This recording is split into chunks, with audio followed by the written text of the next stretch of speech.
class number 18. Just one announcement. We'll have an extra class a week from today at the same time. So we missed one class just after minus, so we'll make that up on the 19th. And secondly, when is Holi? Is it next Thursday or Friday?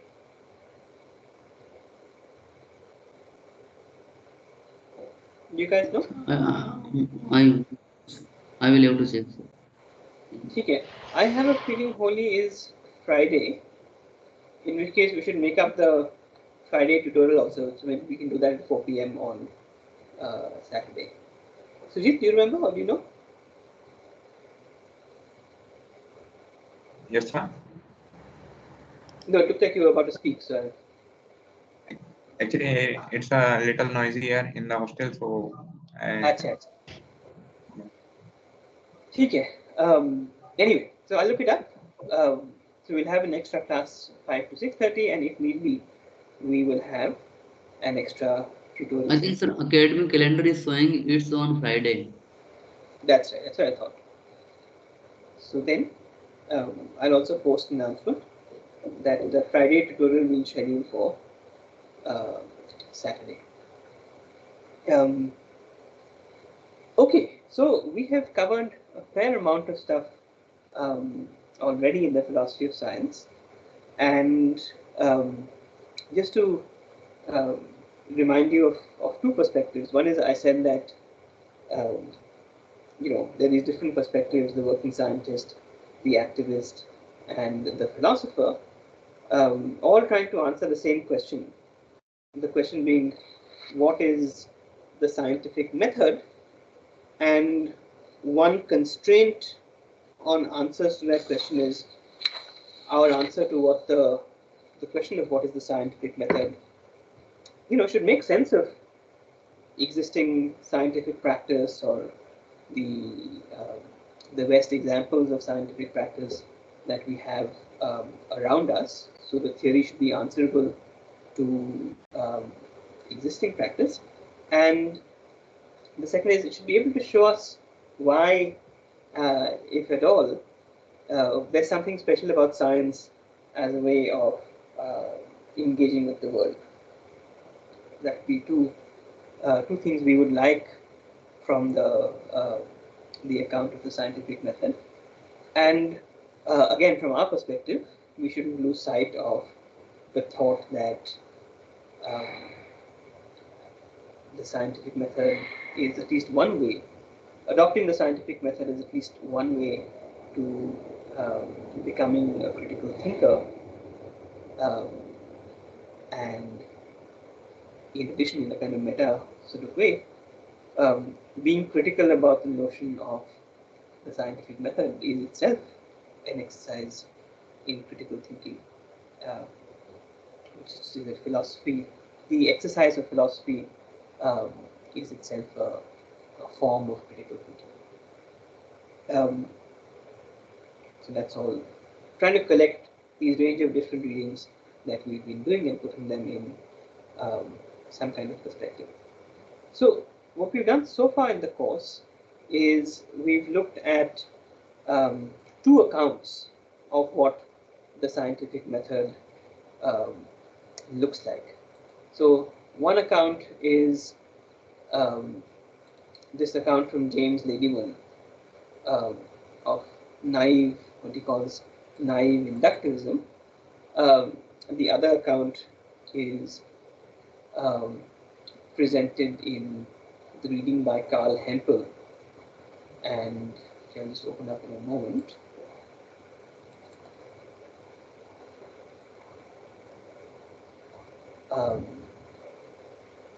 In that account is sometimes known as the hypothetico-deductive method. So let's say inductivism. Inductivism is associated with the name of Francis Bacon. We have the hypothetical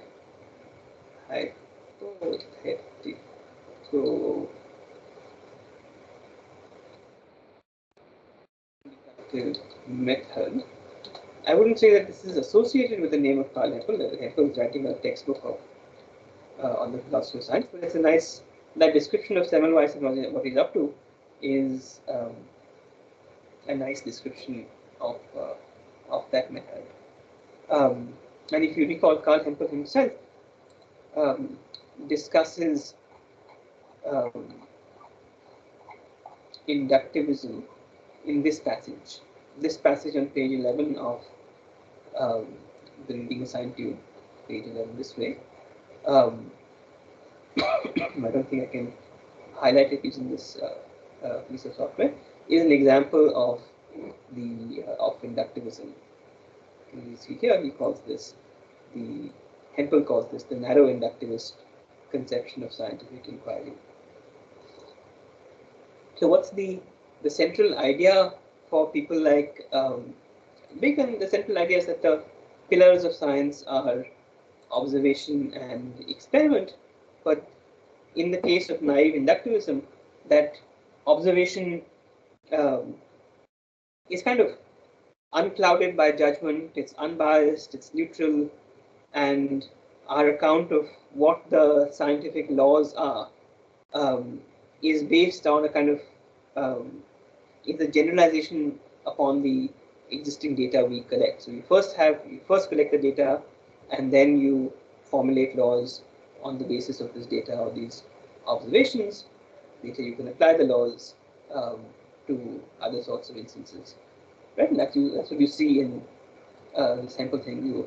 Using the scientific method would be all facts would be observed and recorded without selection or a priori guess. Observed would be analyzed, compared, and classified without hypotheses or postulates. That's essentially the picture that Ladyman draws as well, where at base what you have are observations, and then these laws get formulated on the basis of those observations. One of the crucial parts of this inductivist picture of scientific inquiry is that it's a point about how scientific hypotheses are generated. So it's about, if I ask Francis Bacon, look, tell me what the scientific method is, or what it's focused on. It's a method that focuses on how you generate scientific theories. And again, the term that we use to describe that sort of notion is the context of discovery.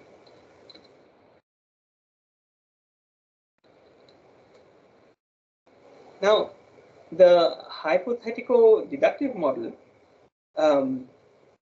which is described in that reading by Hempel, the thought is one of the key ways in which it differs from inductivism is that he denies that observation comes first. Recall that passage that we read last time. For him, sort of pure observation uncontaminated by prior assumption, that doesn't make sense. All observations have to be in the light of particular hypotheses, and then they have two roles. So you have a hypothesis, you can deduce a test instance from the hypothesis.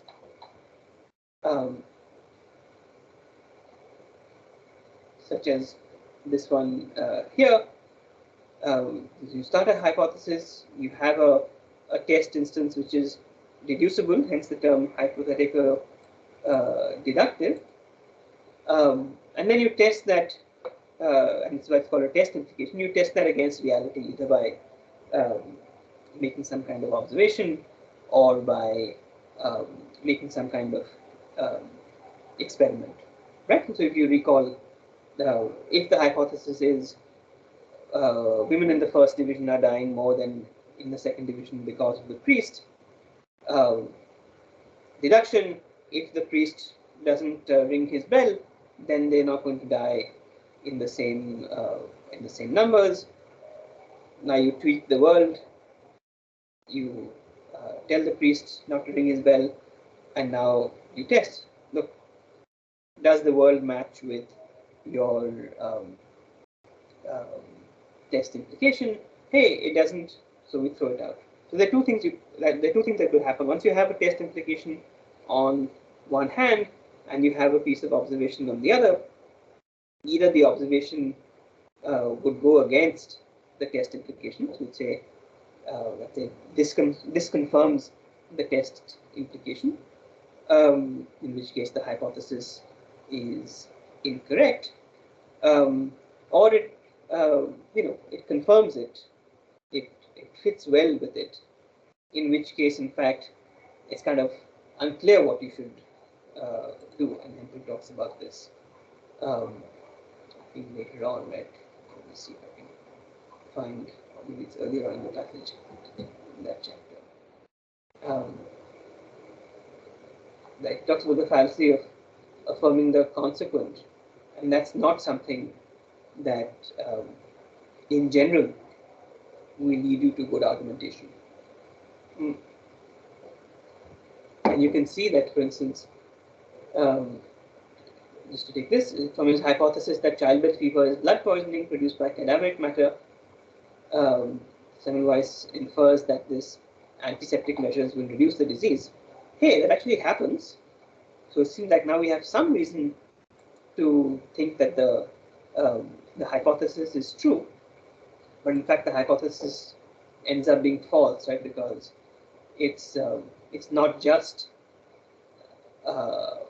cadaveric matter, that is matter from dead bodies and autopsies, but also matter from live bodies that can cause this infection to spread. So just the fact that you have a hypothesis, a test implication, and some result that confirms the hypothesis or is consistent with the hypothesis doesn't seem automatically to give you enough to say, hey, therefore the hypothesis is true. And this is it's a very big problem in philosophy known as the problem of induction, which I won't go into. Essentially, you can think of the problem of induction as a problem of how do you go from some finite set of cases that confirm some statement to a universal statement altogether. If you want to look this up, Ladiman has a discussion in chapter 2. Now, one of the differences between Hempel and Bacon, or between this hypothetical deductive method and inductivism, is that if inductivism locates the scientific method in the context of discovery, the hypothetical deductive method locates the scientific method in the context of justification. So it's at the level of science is not concerned with how we generate our hypotheses. They will come in all sorts of ways. Interesting questions. Sorry. Yeah. Your voice is breaking. Your voice is breaking a little bit. Is this any better? Any better now? I think, sir, today your voice is not so good like in previous class. It's a different mic. Maybe that's the issue. I'll bring a mic to campus. How is this now? I think it's fine. I think. Are other people facing the same problem? Yeah. We should ask them. It's a bit unclear, but it is still like understandable. So how is this? Understandable. Yeah. Okay. So what is unclear? Is my voice unclear? I can hear it properly. Okay. Okay. Well, I'm glad you called this out. If this happens again, let me know, and I'll make a note to bring a mic next time. I bought a fancy mic when we first started going online in 2020, but I never ended up using it, so it's a good excuse to get it out. Okay, so what was I saying? I was saying that for the hypothetical deductive method, the action lies in the context of justification. So now what we're going to look at today is a third account of the scientific method, and where it differs from, well, it's pretty clear how it differs from inductivism. So so this account is called well, falsificationism, the title of the chapter assigned for today, and it differs from inductivism because, again, it's located in the domain of the context of justification. It's about how scientific theories are to be tested,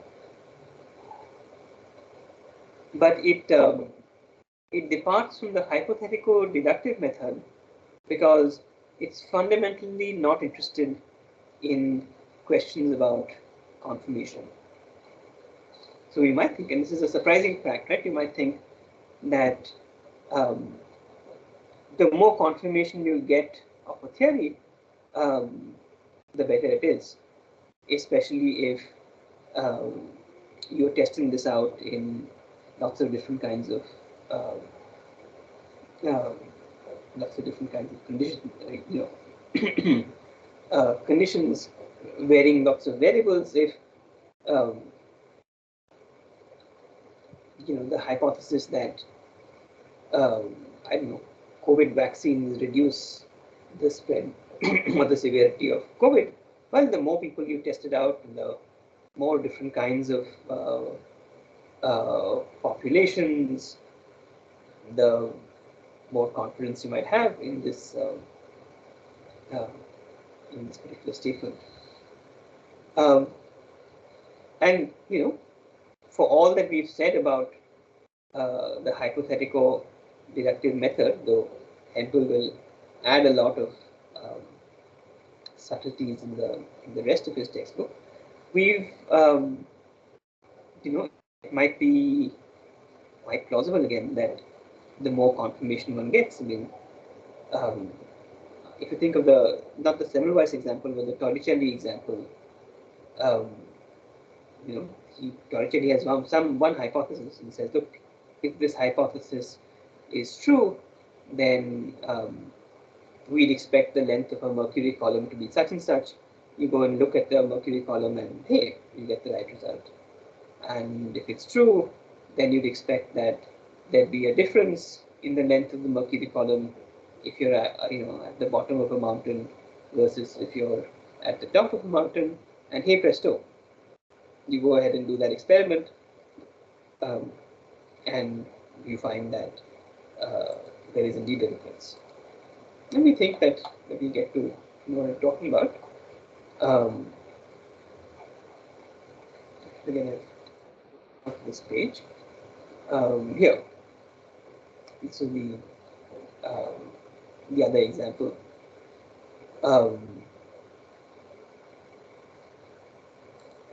So again, at a first pass, as an instance of good science, one might think, let's go and look for lots of different instances of confirmation in lots of different kinds of contexts. The better our scientific theory is confirmed, the better off we are. And the main thing that distinguishes Popper's theory from the hypothetical deductive method is that Popper is not interested in confirmation. Popper's not interested in, so he is interested in this term, falsification. I'll just type it out.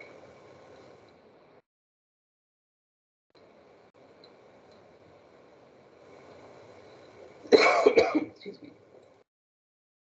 And we go back to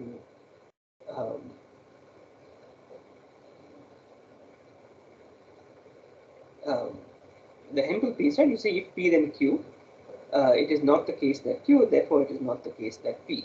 This is a case where if you have a hypothesis, if P is the hypothesis and Q is a test implication, the test implication is not, or observation shows that the test implication is false, therefore the hypothesis is false.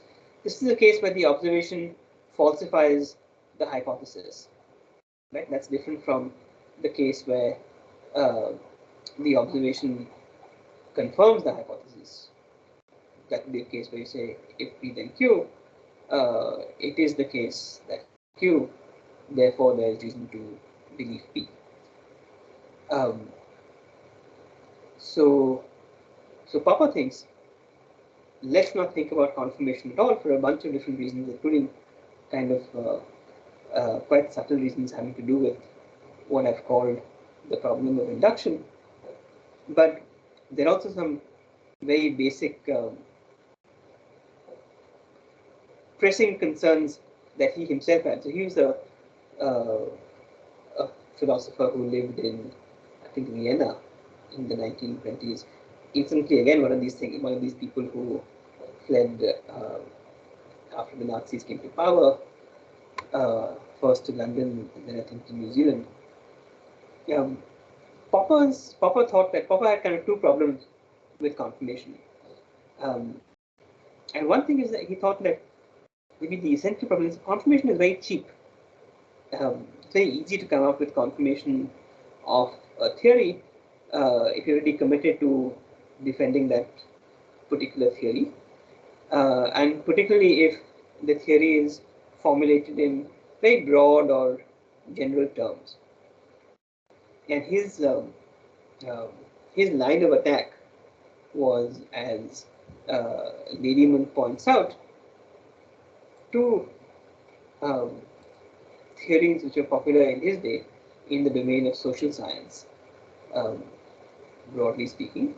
One being that of Marxism, and the other being that of psychoanalysis, the theory of human behavior or the human mind, pioneered by Sigmund Freud. And in both cases, two things. Both Marxism and psychoanalysis asserted a certain confidence in their own theories, and of a very specific kind. Look, they said, look, we should believe Marxism and psychoanalysis because they are sciences. They have the same kind of epistemic standing as sciences. And you'll see Lederman talks about this, right? So here, at the funeral of Karl Marx, his friend said that Marx had discovered the scientific principles underlying the development of societies in the same way that Darwin had discovered the principles underlying the development of species. And Sigmund Freud claimed that his own discoveries were comparable to those of Copernicus and Darwin, considered his theories of suppression, repression, etc., to be fully scientific. And Popper, Popper is not necessarily, at least in a theoretical perspective, not necessarily anti-Marxism or anti-psychoanalysis, but he's against the claim of these disciplines to the status of science. And what leads him to this theory of falsification is to formulate criteria for what counts as science that will allow him to put on the one side what he calls pseudosciences. That's this term that we've seen before.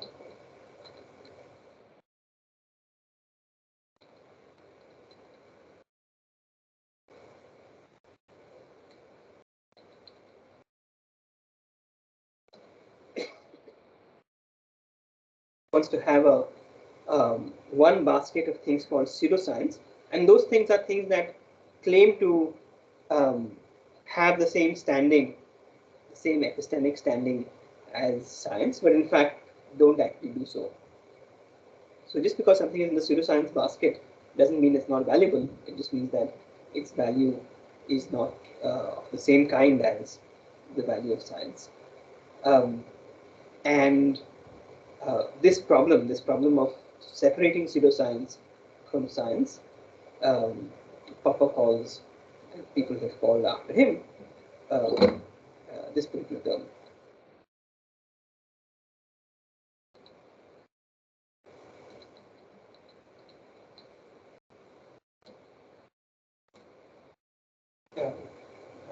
The demarcation problem.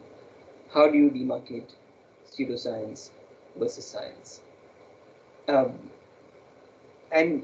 now I'm going to repeat myself, but it's confusing stuff. So let me repeat it. If you think about the distinction between pseudoscience and science, that's a different distinction from the distinction between, let's say, science and non-science. So, for instance,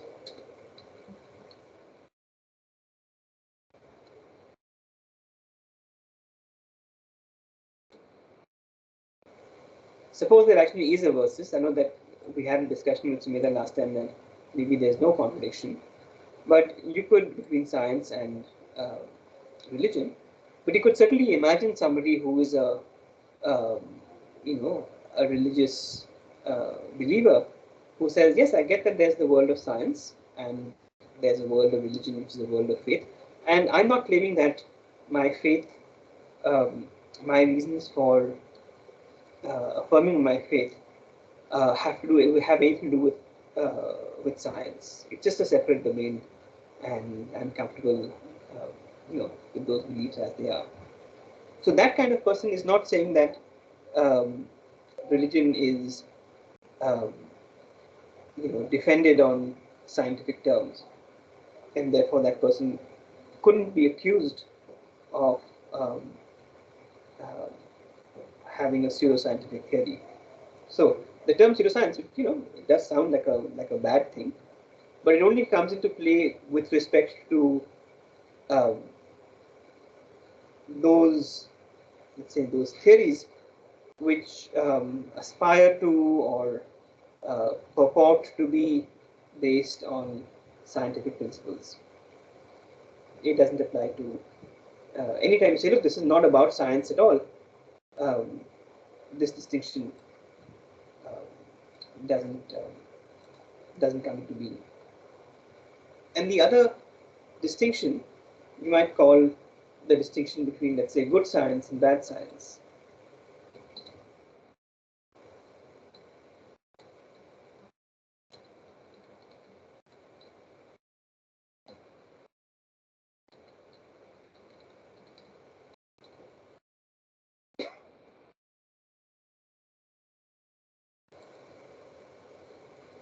So one of the things that we know is that there seems to be such a thing as scientific progress, and therefore theories that scientists at one point believed were very good end up being superseded, by later scientists.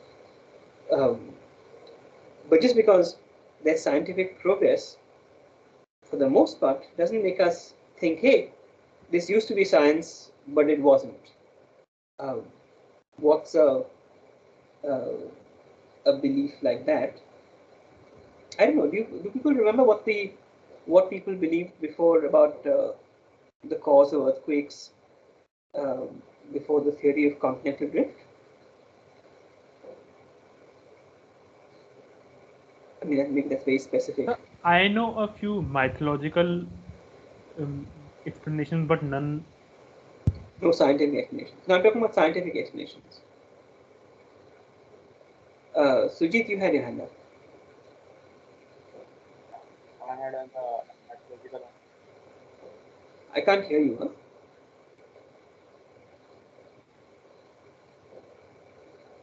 Maybe you can just type it out in the box. I mean, look, maybe that's too specific, but you can imagine, I don't know, some explanation for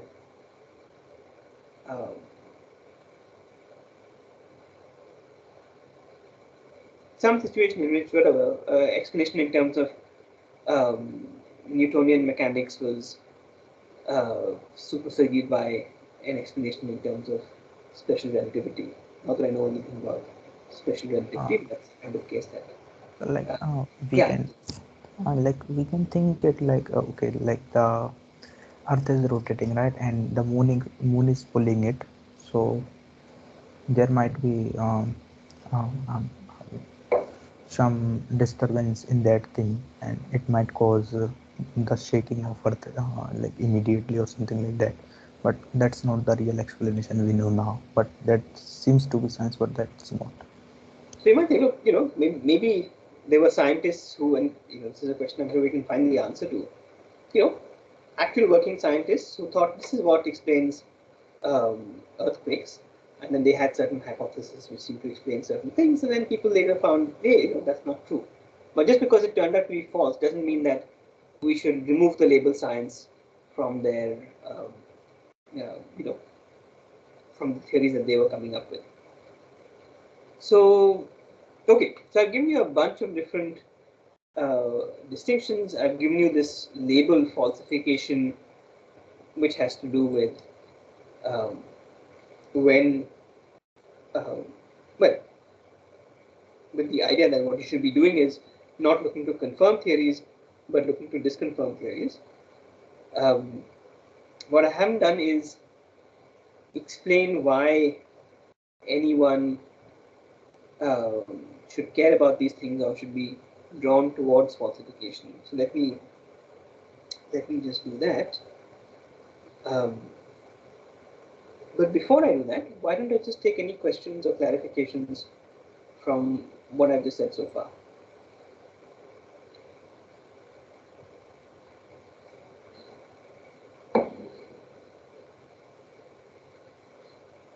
No? So just one clarification, when you say like good science versus bad science, that means like in the category of bad science, we are counting things that are rather outdated, or like they have come up with a better theory, not the kind of implication the scientific theories have. That's right. We're including in the basket of bad science theories that are outdated. I mean, presumably I'm even not in sure the if this is present, justified. yeah. That I don't think we should consider outdated theories as necessarily bad science. Well, it might be good at the time it was, uh, that it was conceived. But scientific theory that we now regard as incorrect. That's what that maybe the label is not a great label, but that's the thought is trying to capture. Okay, so we are not associating the emotive meanings of good and bad with these words. No, so it could be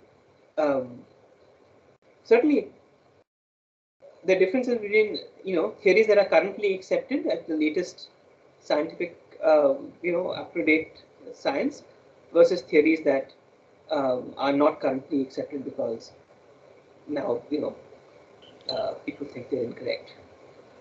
And that could be, that doesn't have to involve only outdated, only stuff in the past. Even in the present, it might be that, there are multiple hypotheses for some phenomenon, and we reject a hypothesis. Again, I think about the COVID, what causes COVID spread, and the hypothesis that COVID spread is caused by fomites, by touching stuff on. You sneeze and you touch a surface and somebody touches that surface. I think that hypothesis has now been rejected. So it would go into this basket of what I call now bad science. But the point is, it's still science. That's the important thing about this distinction is that it arises within the basket of science. That's the point. So, in my Yeah. opinion, we should consider more like not simply hypotheses, but more theories which got discredited as bad science, not just the various hypotheses. Like, for example, if there are two compete, I'm not sure. Like in the case of COVID, there were competing hypotheses like COVID spreads through the air or COVID spreads by touching, right? And both are mostly valid according to the theories because we didn't know much about COVID at the beginning, Right. right? So I would not say that either of them are bad science. just one of them is wrong. I don't think bad science is equivalent to wrong. That's what I'm trying to say. So I guess what I'm saying is that maybe I chose the term bad wrong. Like I'm sorry, maybe that's a poor choice of term. But what I'm looking for is in the basket of things we would call science, the stuff that we would now regard as correct versus the stuff that we now regard as incorrect. I think incorrect is a good term for that. Okay, so let's say correct versus incorrect. But the important point is that's still within the basket of what counts as science. Yes, sir. So the demarcation problem is concerned with stuff that's outside that boundary. I wish I've not tried this whiteboarding and stuff, but you can you can imagine like a three. Well, let me see if I don't know if tracing it out in the air would be helpful. So imagine there's one oval, which is all the stuff that claims scientific validity. Okay, so this oval would be the oval that's of interest to Popper, and the stuff that doesn't claim scientific validity might be things like religion, let's say. So you could think of that as science versus non-science. Now, if you look at this oval of things that lays claim to scientific validity, within that there'll be a smaller oval, which would be the stuff that is actually scientific, and then the stuff outside that oval would be the stuff that is pseudoscientific. That's the stuff that claims scientific validity but has no scientific validity at all. Then within the within the oval of the stuff that is science, we could further have a distinction between the stuff that's correct science and the stuff that's regarded as incorrect science. And the demarcation problem is supposed to be to separate out the science basket from the pseudoscience basket, where collectively they belong to the larger class of things which claim some kind of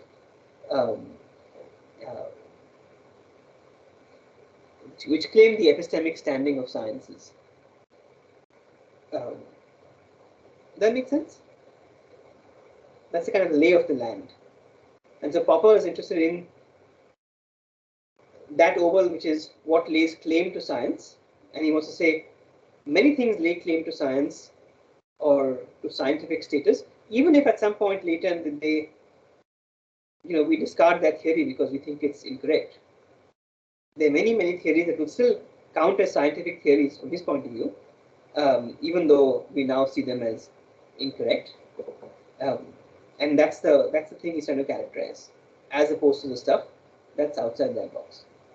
I'm sorry, I'm using so many different metaphors: boxes, ovals, baskets. But I hope that that sense is clear.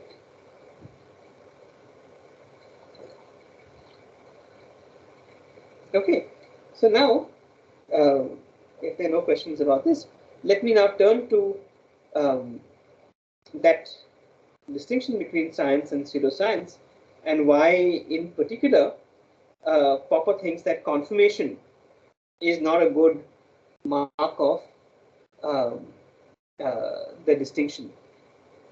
And why is that? As I said, he thinks that confirmation can be very cheap. And by that I mean maybe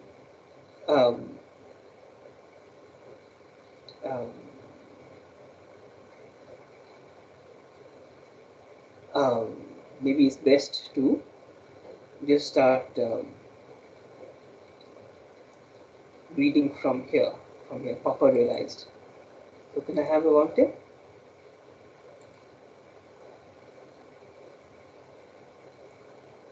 Okay, Sumit, go for it. Popper realized that it was easy to think of both these theories as very successful sciences if one assumed that scientific knowledge proceeds and is justified by the accumulation of positive instances of theories and laws. On Right, this so view, confirmation. Yeah, go ahead. On this view, as we have seen, the justification of a law such as all metals expand on heating would be a matter of there being many cases of particular metals that expand when heated. Marxists and psychoanalysts both had numerous examples of phenomena that were instances of their general principles. The problem, as far as Popper was concerned, is that it is too easy to accumulate positive instances which support some theory, especially when the theory is so general in its claim that it seems not to rule anything out. Popper certainly seems to be on something here. People are often disdainful of horoscopes precisely because they are so general. It is hard to see what would not count as supporting evidence for their claims. For example, your horoscope might read, you will have money very shortly. There are not many people who don't regularly have money troubles. Similarly, suppose your astrological chart says that you lack confidence or that you are friendly but sometimes shy. Very few people can claim to be confident in all respects or never feel shy in some circumstances. Of course, I am not arguing here that astrology is pseudoscience, and I am sure that some astrologers say that they are much more specific. The point is that if someone does make such vague pronouncements, it is surely not enough to make their theory scientific. It is surely not enough to make their theory scientific that many instances can be found that conform to it. Hence, Popper thought that theories that seem to have great explanatory power are suspect precisely because so much can be explained by them. Okay, so just pause there for a second. It's a kind of almost counterintuitive point. You might think it's a real strength of a scientific theory that can explain lots and lots of different stuff. And Popper says, his broader general point is no, that's not a great thing.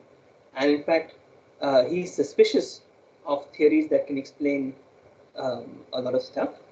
And there may be many different reasons. So one reason that, as Ladyman points out, is look, maybe the theory can explain lots of stuff because it's just phrased in very vague or imprecise kinds of ways. So you can find lots of things that count as confirmations.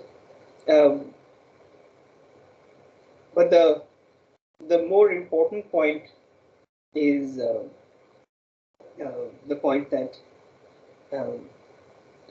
he makes in the next two paragraphs. So go ahead, Sumita, next paragraph. Similarly, Popper says that many adherents of Marxism and psychoanalysis are overimpressed with explanatory power and see confirmations everywhere. He argues that Marxists see every strike as further evidence for the theory of class struggle, and that psychoanalysts treat every instance of neurosis as further evidence for Freud's theory. The trouble with their theory is that they do not make precise predictions, and any phenomena that occurs can be accounted for. Okay, just pause for a second. Yeah. So this is the key thing. What he's against is that a theory or an enterprise in which any phenomena that occurs can be accounted for within the theory. So for any time you come up with a counterexample, you say, look, your theory doesn't work because here's this kind of, here's a counterexample, here's an instance of disconfirmation. What he's against is a theoretical enterprise that says, no, it may look like it's a counterexample, but actually, if you look at my theory really carefully, I can explain that as well. And he gives, Ladyman gives one example from Marxism and one from Freud. So go ahead. Indeed, both theories are able to explain evidence that seem at first sight to refute them. So, for example, various measures to safeguard the safety and welfare of workers were introduced in England in the 19th century, and this fact would seem to conflict with Marxism, according to which the ruling class has no interest in ensuring decent living and working conditions for the poor. Yet some Marxists have argued that, in fact, the introduction of the poor laws and so on confirm Marxism because they show that the capitalists were aware of the imminence of the a proletarian revolution and we are trying to placate the workers in order to stop or delay it.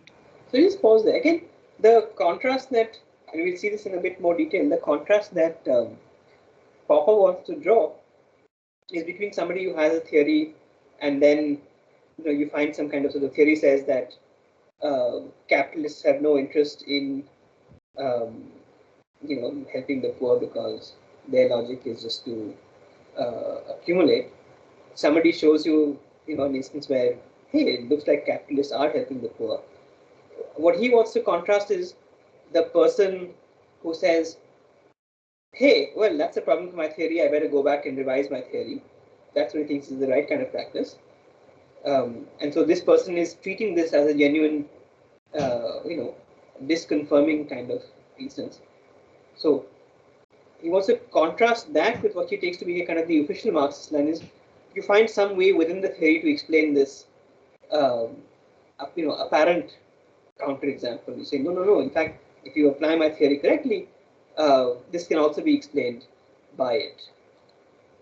So within Marxism, give me one second. So within Marxism itself, the theory can kind of introduce a new epicycle and say, the reason that these poor laws were introduced shows that the capitalists were aware of the imminence of the revolution.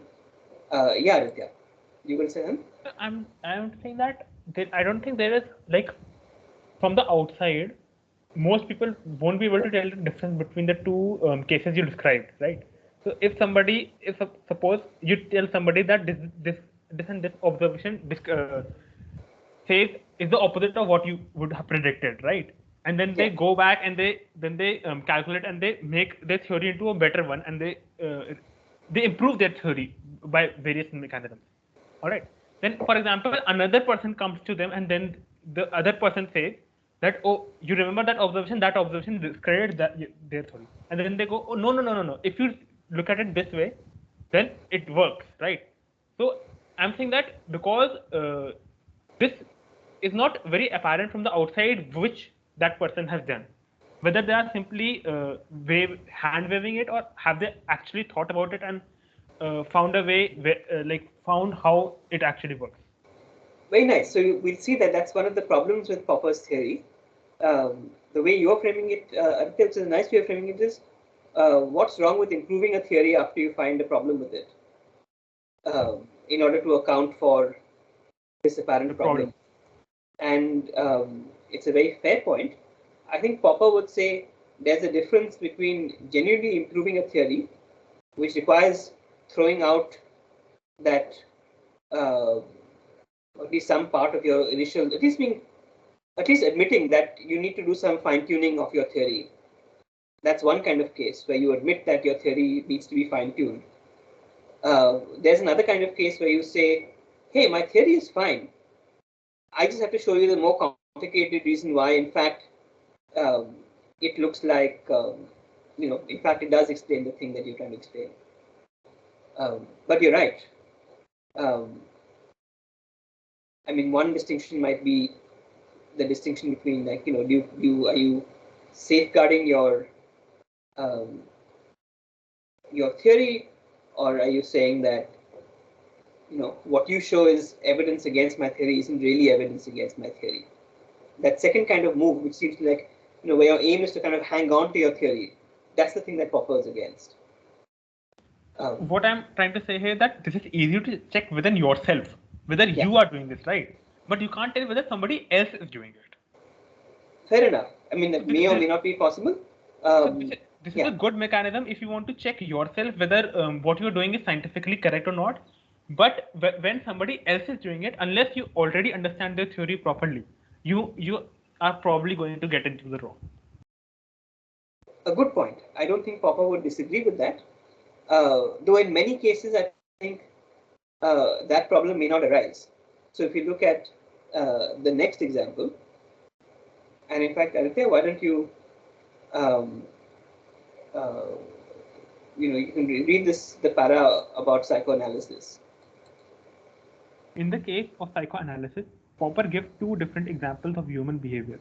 The first is that of a man pushing a child into the water intending to drown it, and the second is of a man jumping on and sacrificing his life to save the child. Pruitt could explain the first by positing that the man had suffered from repression, and the second by saying that he had achieved sublimation. Alfred Adler, 1870 to 1937, could explain the first by saying that the man suffered from feelings of inferiority and so needed to prove to himself that he could commit this crime, and the second by saying that the man also suffered from feelings of inferiority but needed to prove to himself that he was brave enough to rescue the child.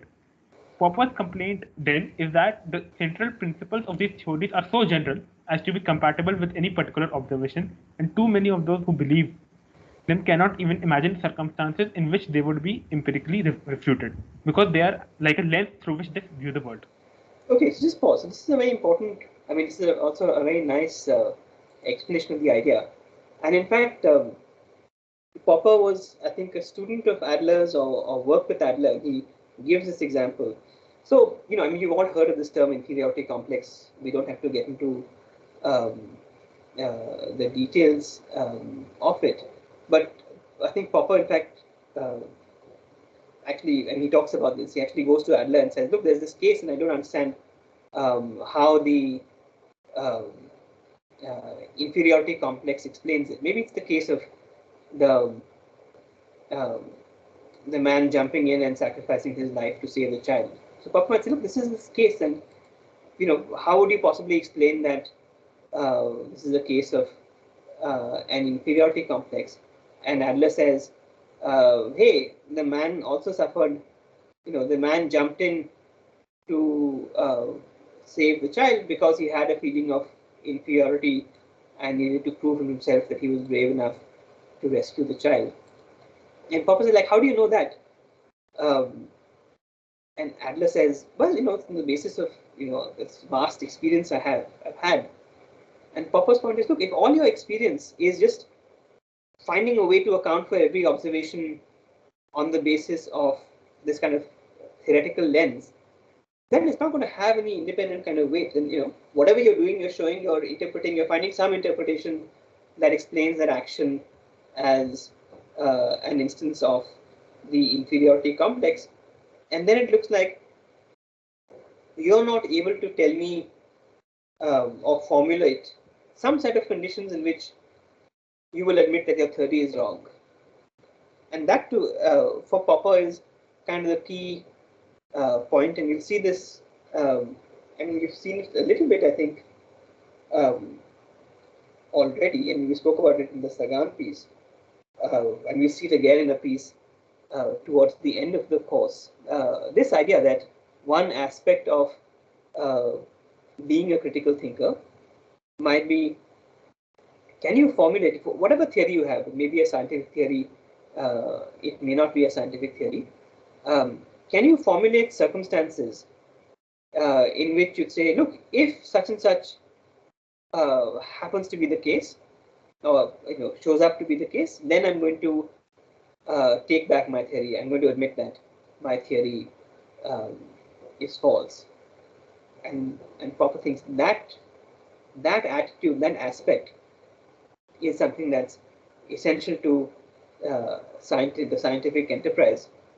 And people like Adler, even though they claimed that what they were doing was science, they just had this habit of, as he says, they cannot even imagine circumstances under which they would be empirically refuted, because they are like a lens through which they view the world. And this is an important point, the point of empirical refutation. So science is supposed to be constrained by the world, right? It should be possible for it to be tested by the world.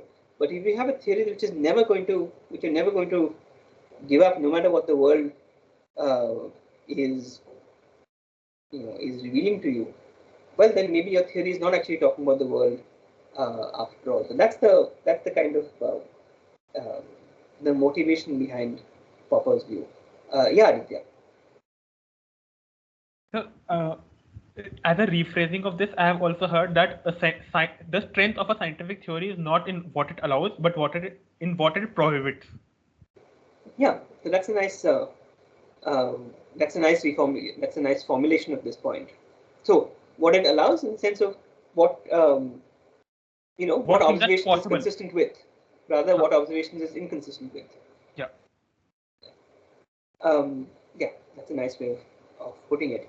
So what's the contrast? This is a nice way to introduce the contrast. What Popper thought was really, really cool about science, which also comes from, his own, I don't know, his own experience, but around the time he was a young man, something like the theory of relativity seemed like a paradigm case of good science. And he was very impressed with this example that he describes in the next paragraph. And I would say, why don't you read on from here? So in general. Till what point? Just the next paragraph. So in general, Popper's worry. So in general, Popper's worry about the idea that confirmation is fundamental to the scientific method is that if you're in the grip of a theory, it is easy to find confirming instances, especially if the theory is one that is vague and general. By contrast, Popper was particularly impressed by the experimental confirmation of Einstein's general theory of relativity in 1970s. The latter predicted that light passing close to the sun ought to have its path bent by the sun's gravitational field. The admirable thing about the theory, as far as Popper was concerned, was that it made a prediction that was very risky, which is to say it could have easily turned out to be false.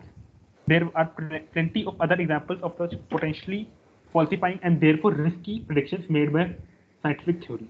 For example, Newton's theory predicted the return of Halley's comet during 1758 and made numerous other precise predictions for the behavior of mechanical systems. However, okay, please pause there for a second. So this idea of the risky prediction, that's the thing that Popper says, that's the mark of the scientific. So Einstein has this like very precise prediction. I mean, it turns out that the prediction is confirmed by the observation, but it's the kind of prediction that could be disconfirmed and could be disconfirmed very easily. I mean, very easily in the sense that it might well have happened that the observation didn't match out the theory, in which case Einstein would have to take back the theory. So that's the thing that he thinks is really key. Yeah, go ahead. You have a hand up. I forgot to put it. Oh, you forgot to turn it down. Sir, I just want to make a comment here. Yeah. When the theory was proved correct, Einstein's theory, then he says in the media, to the media, that when he was asked that how you feel your like this theory has been proved correct, I mean it could have proved easily wrong. So he answered that if the results if the prediction are not will not match with the observations, then I'm sorry for the God. He said this. What? Sorry for the world? No, I'm sorry for the God. I mean, he was claiming that my theory is correct. God had to make the change to the universe. Oh, I see. Yeah. So he had a direct line to God, but God made a mistake in this case. Yeah. That's great. So you get the point that the key for a scientific theory is to be able to you should be able to say, look, this is this prediction. You go out and check. If you check and you find that I'm wrong, okay, now I do have to go and fine tune my theory. So that's the key. And these two aspects. We'll skip the rest of that paragraph. That the issuing of novel and risky predictions was a common characteristic of scientific theories, and that this combined with scientists' willingness to reject a theory if its predictions were not observed was what made science so intellectually respectable. And it's important to see that there are kind of two aspects of this. There's the aspect of, is the theory such that you can get a risky prediction from it or a novel prediction from it? And is it such that you can formulate hypothesis which can be tested against the world? And second, are the practitioners of this scientific enterprise are they willing to to give up on their theories if they find that their predictions don't don't work out. So that's the kind of one thing is a characteristic of the theory, and the other thing is is a characteristic of the scientific community. Look, these two are the things that um, make science what it is. Let me just move on to one more thing. Well, maybe the last point. Um, the last point is once once you have this picture, um, what counts as falsifiable versus what counts as unfalsifiable, whether science is the domain of the falsifiable, where you kind of embrace and you look for um, falsifiability. Popper makes kind of one further move, and he thinks, hey, in fact, we should, um, you know, the way that science progresses is, in fact, you keep coming up with theories, and then you kind of aggressively go out and try and falsify them. So you don't have a kind of what he would call, dogmatic commitment to a theory looking for confirmation instances. You go the opposite direction. You have a theory, you make some bold, and you just keep looking. Okay, here's my theory. Let me go out and do the best I can to show that this theory is false. And if it's still standing up after I'm constantly trying to beat up upon it, then I can feel a bit confident of this. And you'll see echoes of this in Feynman, right? Feynman says, look, whenever you produce a theory, you have to, as a kind of matter of scientific integrity, point out all the problems that there might be in, or all the, all the problems that might arise from, or that might block the conclusion that you want to draw. And you can see this, this discussion has happened in the context of science, but we've seen versions of this in the past, right? The principle of charity as it applies to another person's argument that you disagree with, or this idea of the Purva Paksh, find the strongest argument on the other side and then respond to that. So there's there's some continuity of the same kind of intellectual honesty, integrity that these guys are after.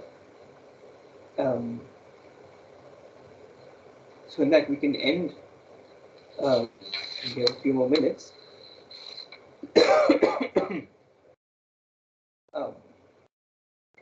Why don't we in fact have somebody else read out from this passage onwards, having distinguished between falsifiable. I will go for. I will read. Yeah, go ahead. Where Having distinguished having, between. having Yeah. distinguished between falsifiable and unfalsifiable hypotheses, Popper argues that science proceeds not by testing a theory and accumulating positive inductive support for it, but by trying to falsify theories. The true way to rest a theory is not to try and show that it is true, but to try and show that it is false. Once a hypothesis has been developed, predictions must be deduced from it so that it can be subjected to experimental testing. If it is falsified, then it is abandoned, but if it is not falsified, this just means it ought to be subjected to ever more stringent tests and ingenious attempts to falsify it. So, what we call confirmation is, according to Popper, really just unsuccessful falsification.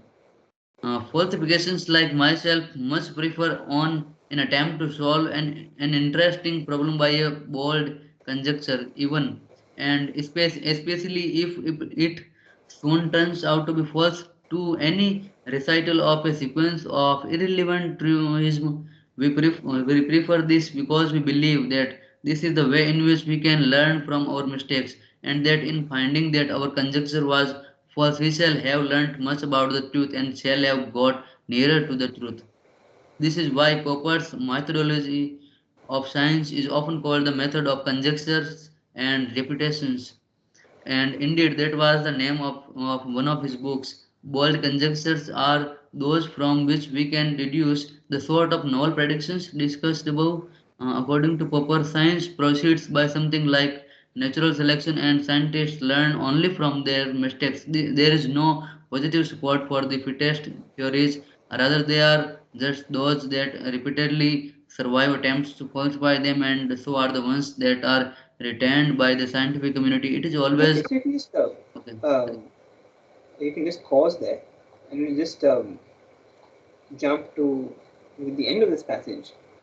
Why don't you It read from is. here? Yeah. It's it is this commitment to their theories that Popper thinks it is unscientific. In fact, he demands of scientists that they specify in advance under what experimental conditions they would give up their most basic assumptions.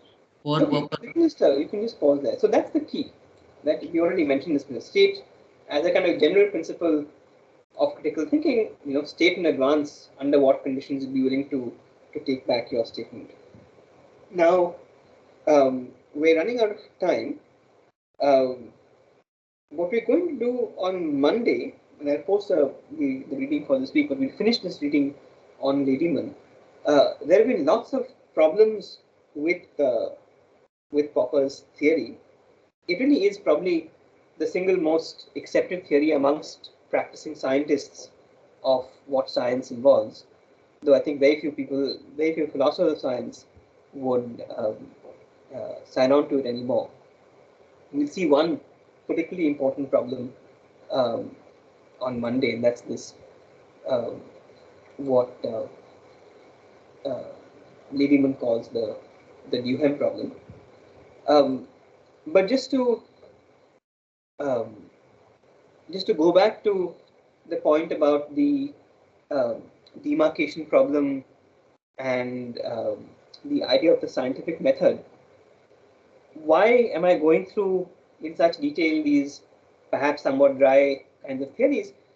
Um, it's to point out that when somebody like Narendra Dabholkar is an anti-superstition activist and says, hey, what's really important is that we live by the scientific method and um, here's what the scientific method consists in.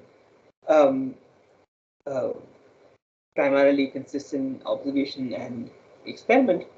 Um, one of the takeaways from the set of readings we've just done is to say, hey, what counts as scientific method is actually quite complicated. We've looked at sorts of um, three quite different sorts of examples, not examples, ways of articulating what the scientific method is.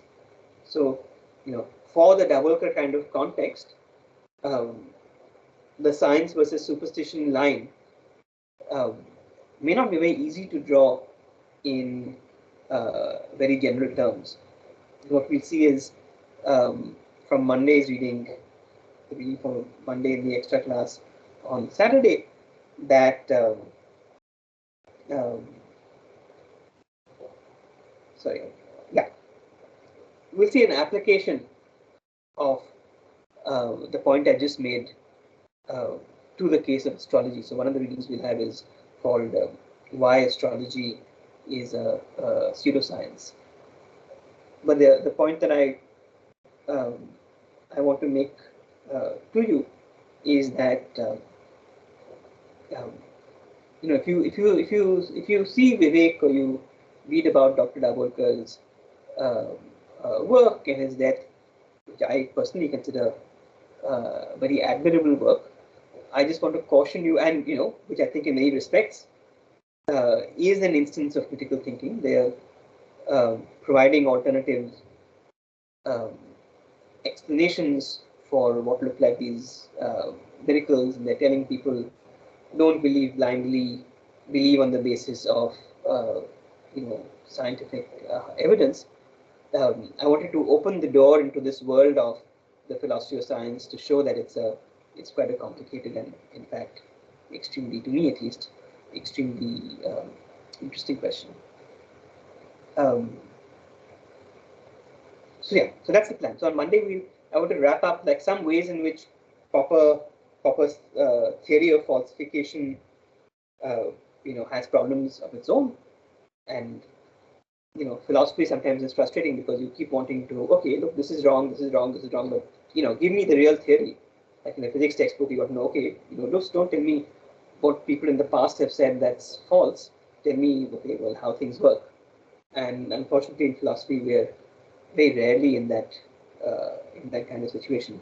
So we look at some problems for Popper, and I'll gesture to other readings where you can learn more, and then we'll get started on this reading, which is a kind of application, bringing things back to Dabolkar, an application of this question, the distinction between science and pseudoscience in connection with astrology, though you could apply it to other things. You could apply it to Vastu Shastra, you could apply it to a whole bunch of things.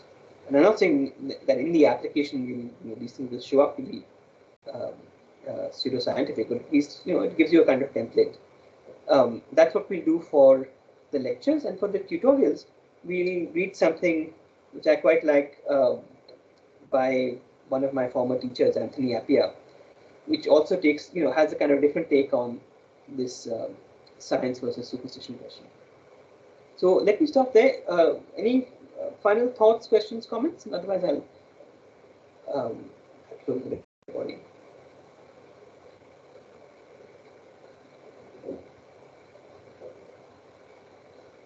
Sir, can you repeat what will we be going through next week, in the next week?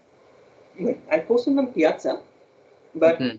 we're going to finish on Monday this section of This section. this on Popper, and we're going to start a reading called it's called Why Astrology is a Pseudoscience.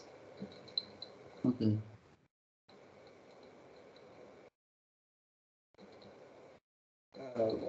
And sir, you said something about Dabolkar as well. What I just Oh, I was saying that somebody like Dabolkar, or an anti-superstition activist, okay.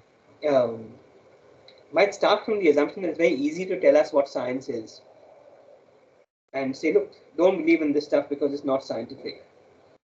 And the reason I've been going through these different theories is to introduce you to some complexities regarding the question of what science is.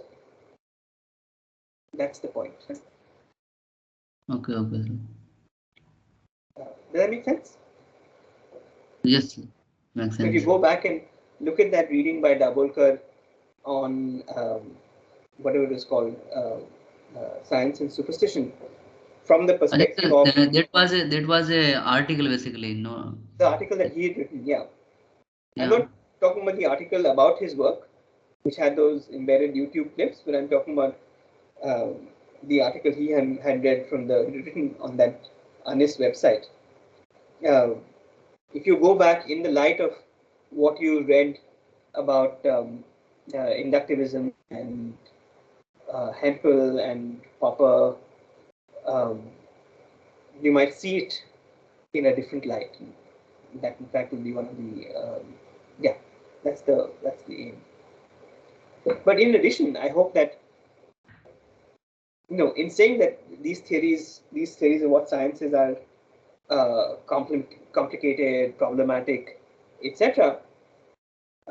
Nevertheless, they do offer kind of tools for critical thinking, right? So this idea of having test implications of hypotheses, of being able to formulate in advance the conditions under which you take something back, all of those things are nevertheless also part of a critical thinking toolkit. So that's something else that I'd like you to take away from this. Does that make sense? Yes, sir. Yeah. Okay, guys. Yeah. See you then. Have a good weekend, and I'll see you on Monday. Thank you, sir. Thank you, sir. Thank you, sir. Yes, sir.